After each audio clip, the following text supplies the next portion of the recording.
Hey, Dale.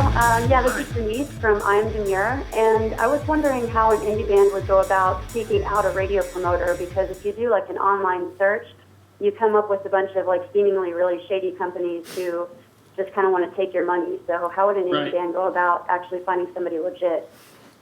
Well, I mean, look, I think it's you really let somebody hear the music and make it just, and have a conversation. Make sure that they're passionate about it. Make sure that they have a real game plan, and make sure that you're not, make sure that they're not just, you do your homework on them, like it sounds like you have it, and no company should try to take take a ton of money at first. I think you should always try to build. I've always tried to build a plan where it's X amount of, let's do X amount of dollars, and this is the price of the whole plan if it goes the distance, and if it if it gets to here, let's take a small fee. As small fee as possible would be my recommendation, whether it's us or anybody. And like I said, the person has to hear the music and really put a plan together based on what they can accomplish. And I think you need to really hold their feet to the fire on that.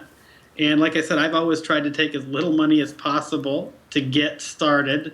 And if we have a spark, then we're going to need, then let them know up front, that you're going to, or let you know up front that we're going to need this, this, and this. If it gets to here, we're going to need this. If it gets to here, we're going to need this. And I think, quite honestly, if you build in, goals like that, I think you're going to be happy to pay that if you're, if you're reaching this milestone.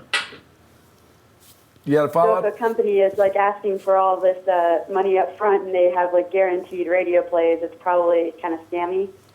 Yeah, I would really ask for a lot of, yes, probably, but yeah.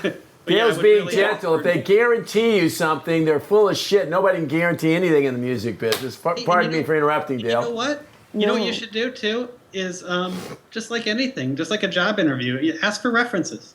Exactly. Right. Ask for references. I tell people to call Daniel Glass. I call people to tell, there's I have a ton of people that I'm happy to, have people call that would want to know. I think, Denise, you bring up an interesting point here, because I've seen it, we've talked about it a little bit on the show.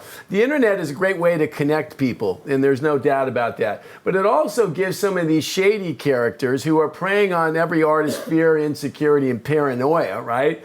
They're going to guarantee stuff. And the truth is, if you sat in a room full of grizzly old veterans, the word guarantee is used in very sparingly, because it is so difficult to pick a track and have it go a distance. And you mentioned the Lumineers and some track, or even Mumford & Sons. I mean, come on, let's be real. If somebody was sitting around with a room full of record executives, 3 years ago, talking about that we were going to have 2 folk records dominating the charts, they'd have thought you were smoking crack, right?